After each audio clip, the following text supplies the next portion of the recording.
qytetarët e Tiranës dhe të mbarë Shqipërisë meritojnë mirënjohjen më të pakufishme, nderimin më të madh, të cilët dje me kryengritjen e tyre paqësore i zbardhen faqen e Shqipërisë, shënuan një kapitull të ri në kryengritjen paqësore të popullit shqiptar kundër narkoregjimit të Edi Ramës.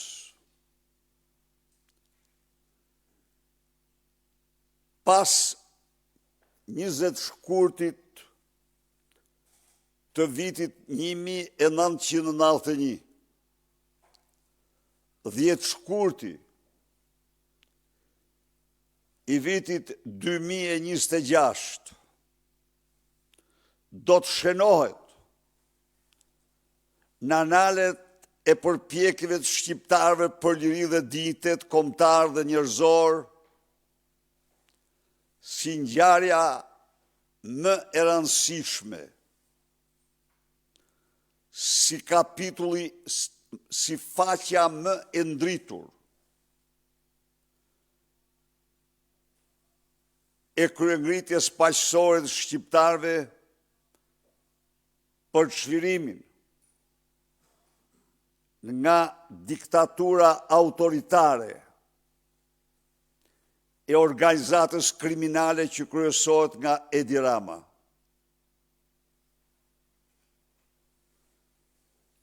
Një mirënjohje dhe nderim të pakufishëm atyre burrave dhe grave, djemve dhe vajzave, që dje me protestën e tyre, kryengritjen e tyre paqësore, rikthyen shpresën, rikthyen besimin e shqiptarëve në triumfin e tyre, në fitoren e tyre mbi narkoshtetin. Shqipëria është tjetër sot. Nuk është më kurrë ajo e një dite më parë. Dhe kjo është merite e madhe e njerëzve të sakrificës, e njerëzve të idealeve, e njerëzve të gatshëm të përballen për të mbrojtur vlerat më të çmuara të njeriut. Detyrimi ndaj tyre është i pakufishëm. Protesta e djeshme bini çdo shqiptar se fitoria mbi narkoregjimin është e sigurt. Se Edi Rama është një kufom politike pakallur. Se regjimi i tij kundërmon në Shqipëri dhe në Europë dhe duhet hedhur sa më parë.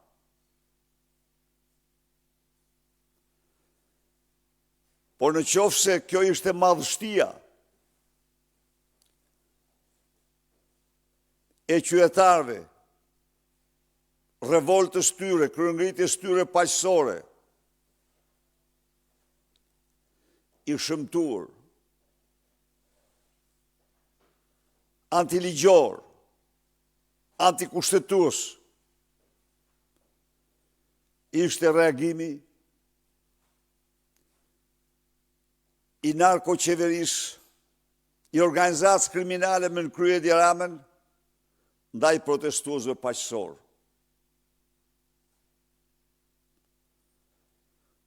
Të tmerruar nga urtia dhe qëndrueshmëria e protestuesve. Edi Rama kishte përgatit skenarin e gjakderdhjes.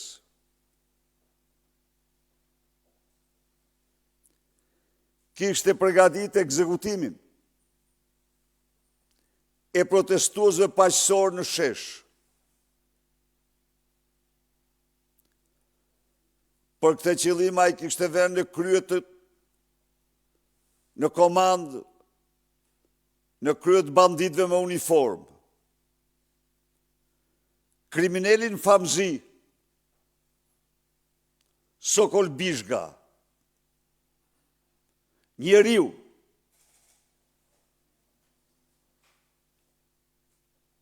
që dorëzoi tek bandat oficerin e policisë Gjergj Mehmeti që ndodhej në makinë me te. Dhe ky shpëtoi kurse atë dogjen të gjallë banditët. Në rrugën Sarand Gjirokastër. Gjergj Mehmeti u tradhtur nga një pabes që meriton të gjitha dënimet për tradhtinë e tij. Dhe ky kriminal është sot në pozitat më të larta në policinë e Edi Ramës. Ky urdhroi snajpert të qellojnë 3 protestues. 4 protestues, të cilët në mënyrë absolute nuk po kryenin asnjë veprim ndaj policëve të rendit. Jo. Ilir Leshi, Ilir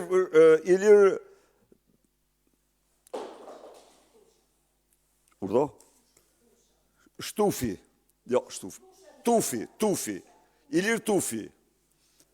Ilir Tufi, protestues i vazhdueshëm në protestat tona, po filmonte, në një kohë kur e godasin snajpert në ballë.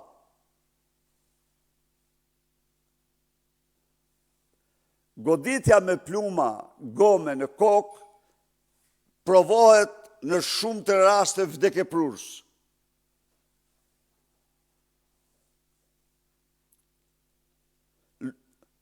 Tjetër, Luan Leshi,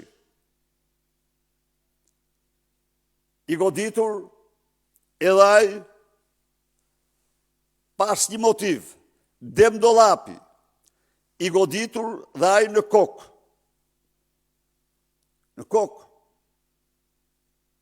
Me plagë.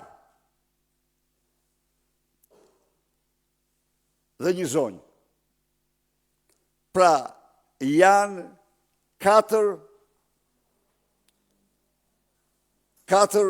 protestues të plagosur, të qelluar, 3 prej tyre në kokë. Me qëllim eliminimin fizik të tyre.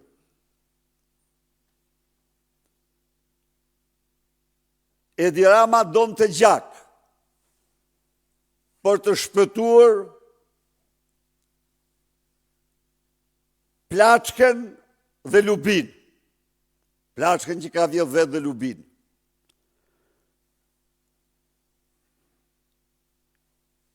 Ky akt, qëllimi me snajper, ndaj protestuesve paqësor, dëshmon dhe njëherë lakmin për gjak që ka Edi Rama. E garantoj se do mbaj përgjegjësi gjërë në fund për urdhrin e djeshëm, për skenarin e djeshëm.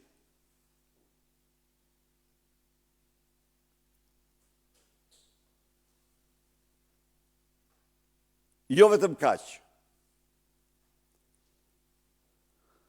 Policia përdori mjete piroteknike.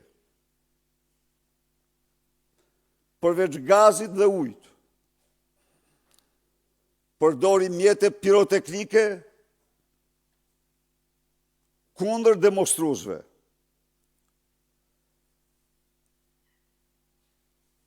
Dhe këto janë të gjitha të filmuara. Barbari e vërtet ndaj gazetarëve. Arjan Asimi mbeti i asfiksuar. Demonstrues tjetër me aftësitë kufizuar, thellësisht kufizuar, u tërhoq zvarr sikur të mos ishte njeri, u tërhoq zvarr në rrugë sikur të mos ishte njeri. U nxor nga karroca e tij dhe u tërhoq zvarr.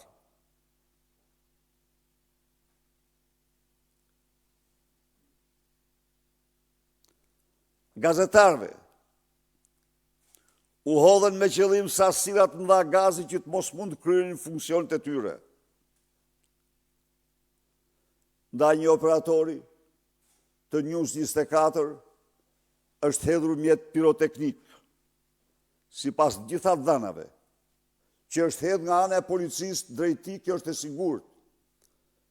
Por cili ishte mjeti mbetet për të vërtetuar. U arrestuan, u ndaluan, u shoqëruan 25 vetë, nga të cilët 17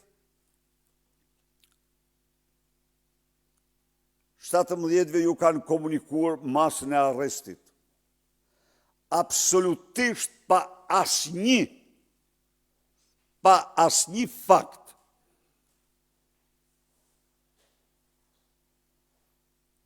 Pa asnjë fakt.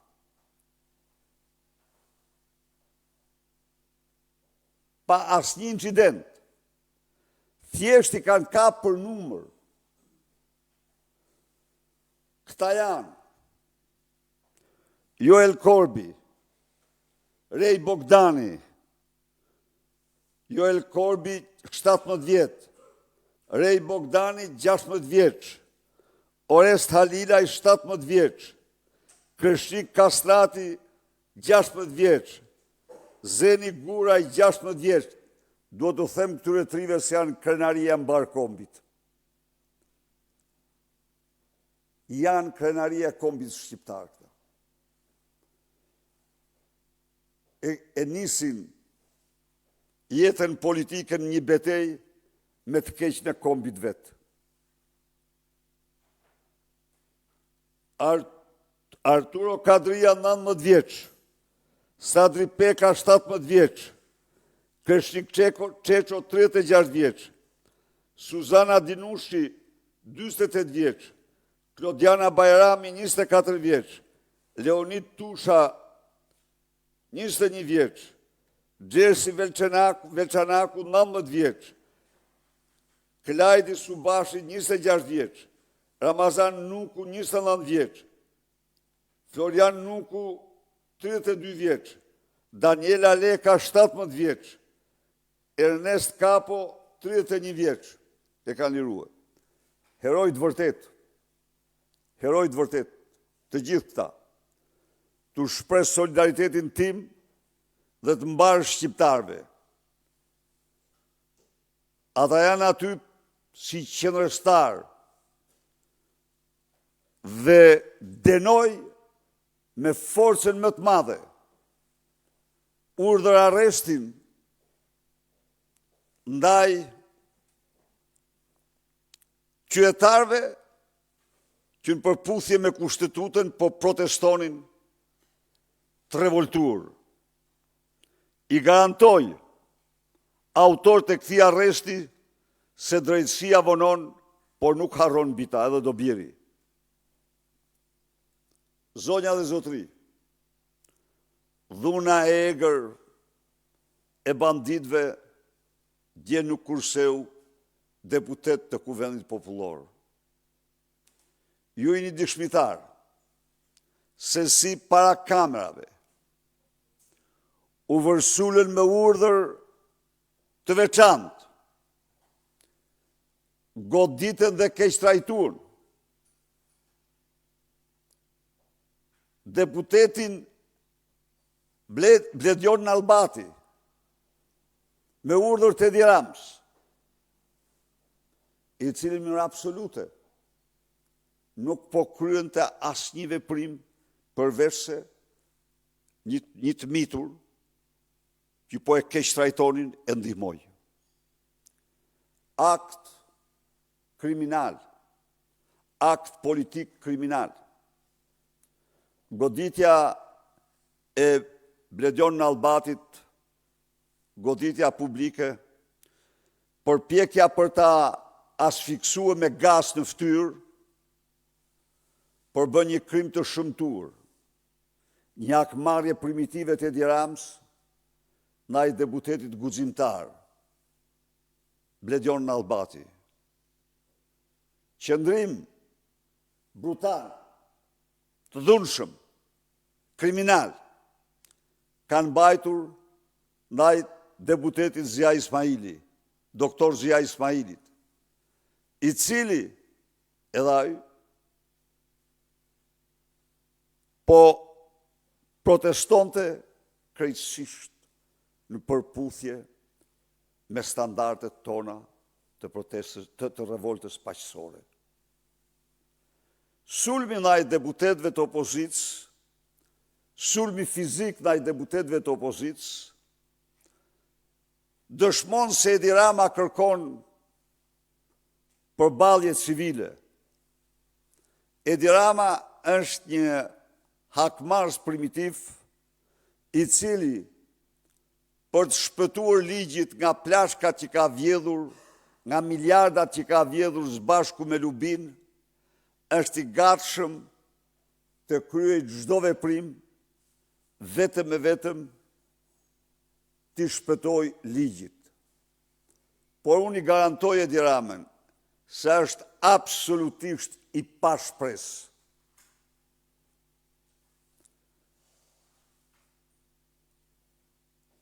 Ajo kryengritje paqësore e 10 shkurtit faktoi pikërisht këtë. Edi Rama është i pashpresë.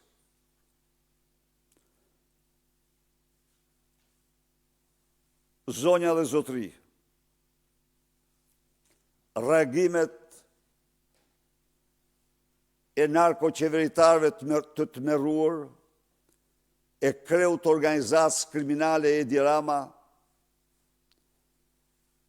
dhe zëdhënësve të tij dëshmojnë qartë sa atyre u ka hyrë thellë lepuri në bark. Se ata po e kuptojnë që kohrat i kanë të numëruara. Edi Rama përsëriti sot në mëngjes thirrjet e Dajkos së tij Xhelat Koleka, i cili me 11 dhjetor të vitit 1990 bënte thirrjen në plenumin e Komitetit Qendror të futën tanket studentëve. Sepse ata janë, përdori atë fjalë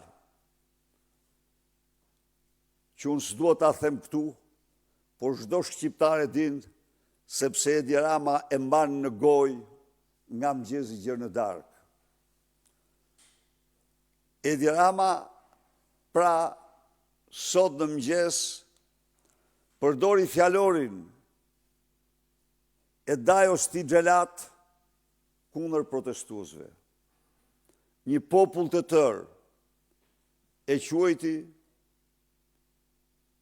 me ato fjalë për të cilat jam i sigurt se shqiptarët do t'i japin ndëshkimin e merituar.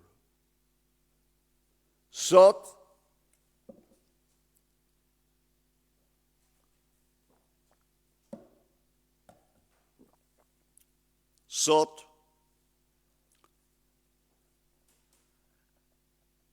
narkopolicia me urdhër të Edi Rams njoftoi se ka dërguar për ndjekje penale Flamur Nokën,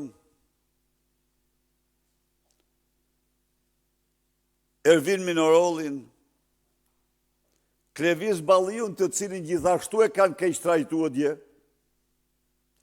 janë përpjek ta asfiksojnë me gaz në fytyrë. Janë përpjek ta asfiksojnë me gaz në fytyrë. Kanë dërguar Belin Kliçin, i cili në kohën se kanë nxitur dhunën, i cili në kohën kur zhvillohej protesta, po drekonte me një kandidat për në Kongres të Shteteve të Bashkuara shqiptaro-amerikan në Michigan.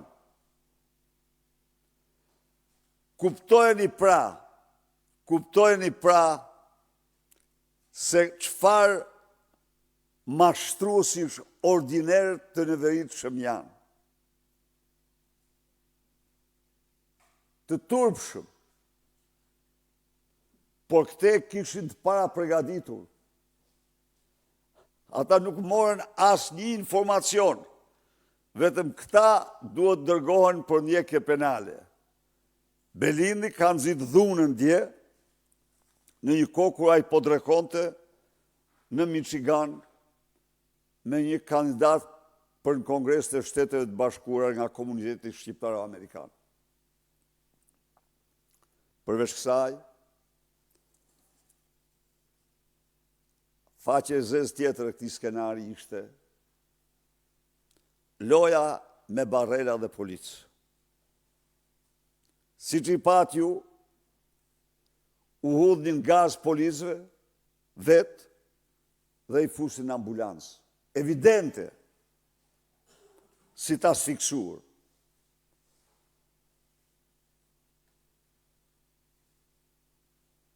Mram, unë kam shkuar vetë tek spitali i traumës.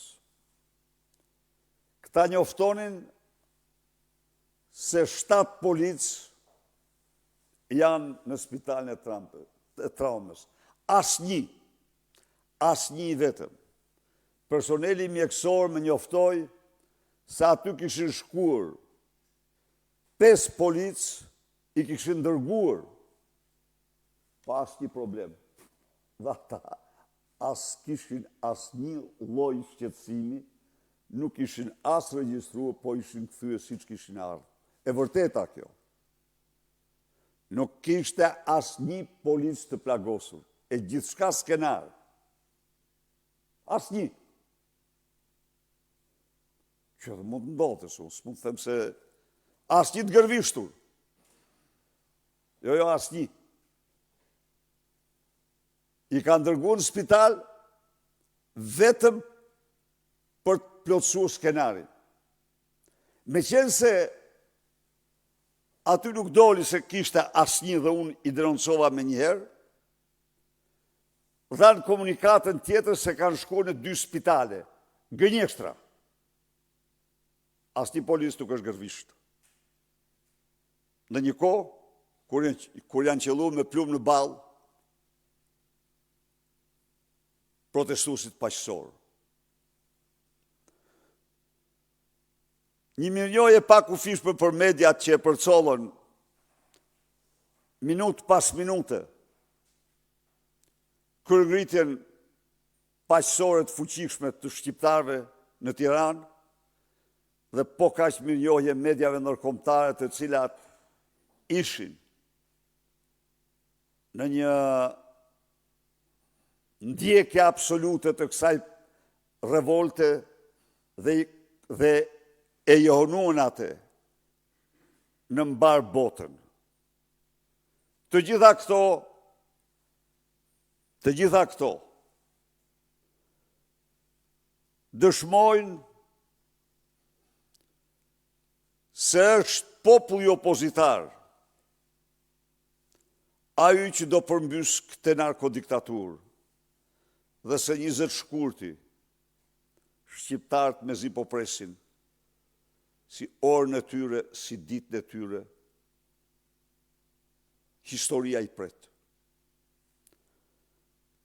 Këto kisha, tani,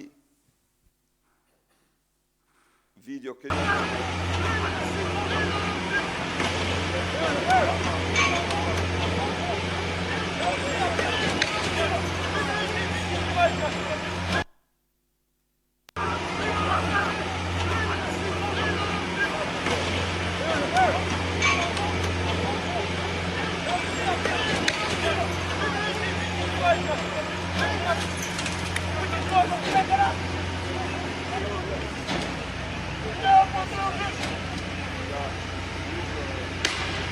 Shiveni, tani unë të them ju që plumat e gomës kafkën në rastet caktuara mund të çpojnë. Vërtet janë gomë edhe nuk janë letal.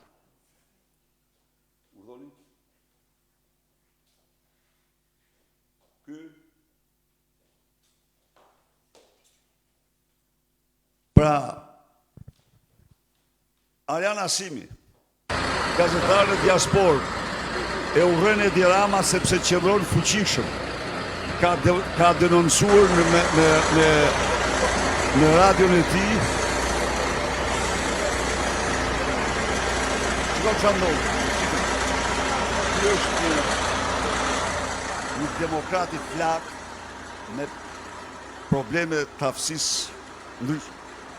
Shikoni. Shikoni çfarë kafshërie. Kafshëri e vërtet.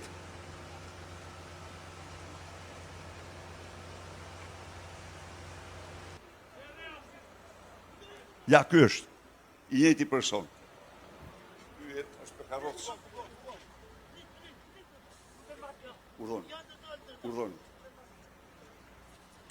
Urdhoni barbarët. Ta janë të drogur, ta kanë humbur çdo gjë.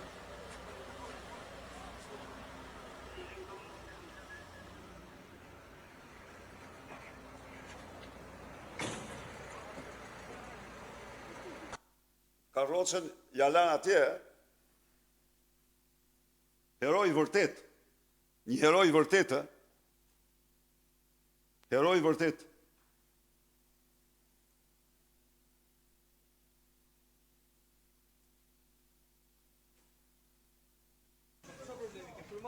Frujmarrje me gjithat e helm që kanë hudhë.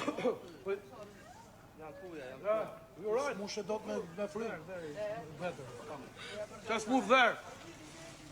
Policia hedh bomba. Policia po hedh disa bomba, jo një. Ja. I hedh vetë policia. Bomba si t'jen kriminal bandit. Policia që hedh bombula. Ja, urdhë. Erdhi nga policia, e pa që erdhi nga policia?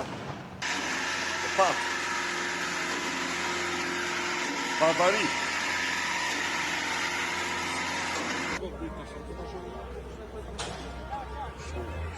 Plum. Leshi. Urdhoj plumin.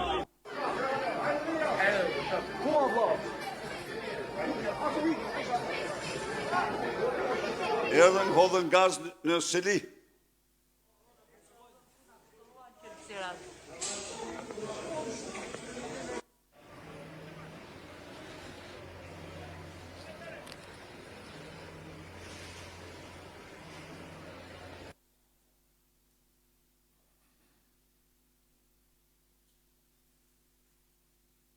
Barbarire vërtete,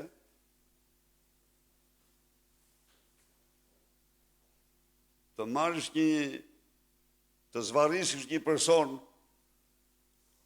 me aftësi të kufizuar që ecën me karrocë.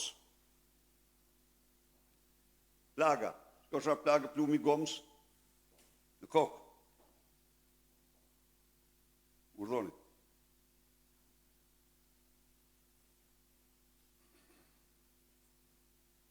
Gjashtëdhjetë vjeçar, e kanë dhunua, e kanë ngris rrobat,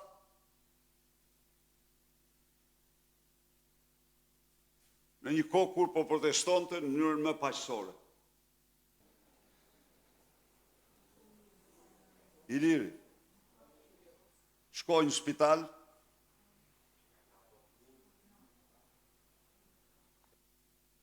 mori një mjekim,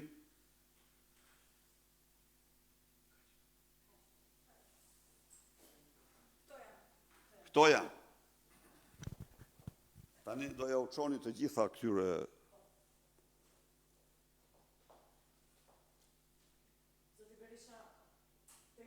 Ju denonconi dhunën policore, ndërkohë nga qeveria thonë se të dhunuarit janë policia.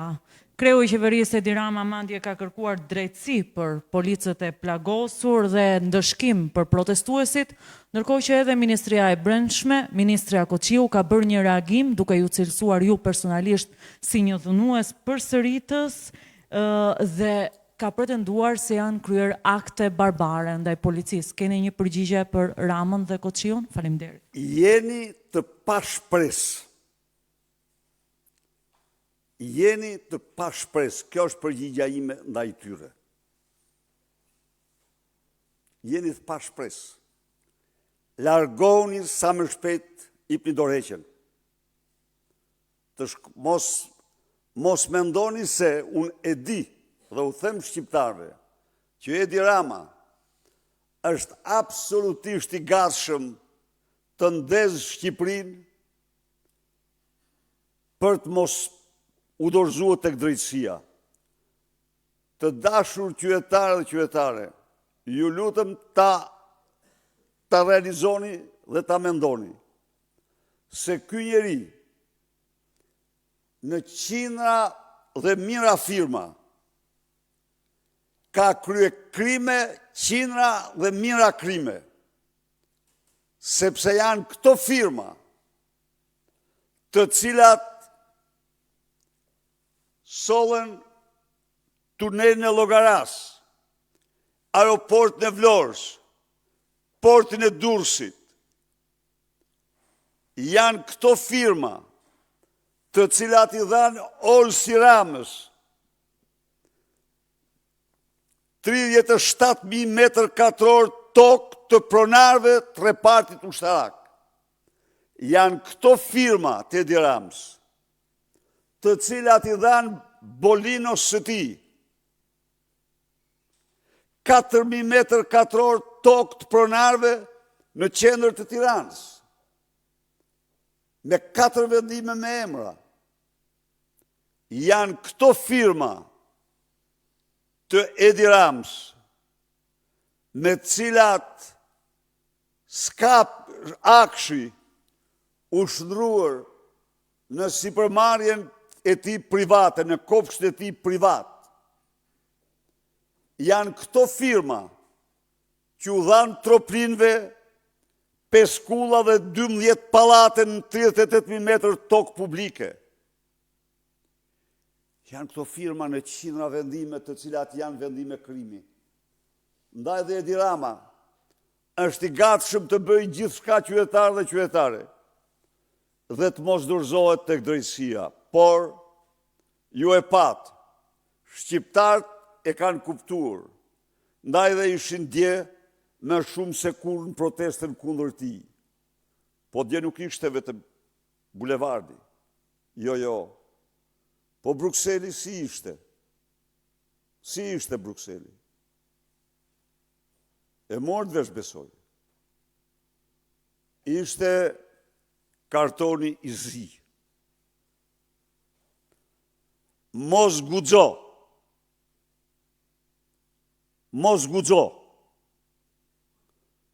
të bllokosh drejtësinë se integrimi zhbëhet dhe kjo është vetëm një ramas. Unë mund të them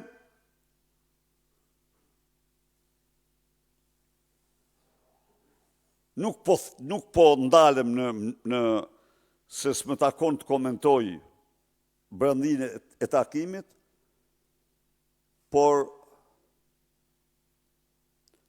takim të atill po thuj se nuk ka ndodhur ndonjëherë.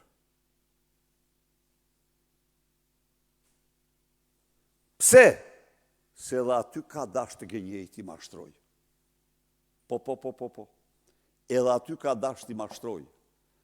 edhe aty është përpjek të thotë se tani që gjykata vendosi kështu, tani ata kështu, tani ata këto, me një fjalë, si re ka menduar se mund të shes gënjeshtat e veta përfaqësuesët vendeve kryesore të Europës.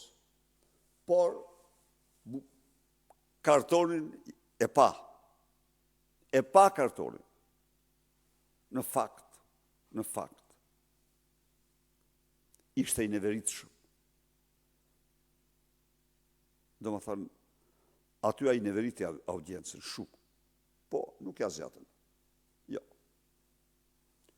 Kjo është e vërteta. Nuk thëmë vërtetën ju.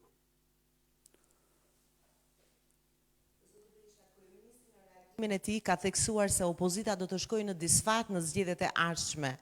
Në zgjedhjet e ardhshme duke nënkuptuar se nuk do të ketë dorëheqje apo qeveri teknike. Sigurisht që ai me farsën burret, po fars tjetër Shqipëria nuk do ketë. Shqipëria do ketë zgjedhje.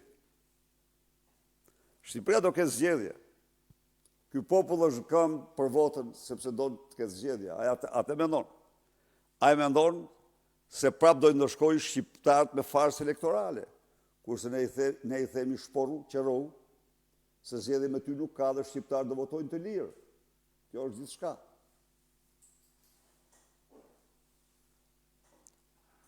Faleminderit.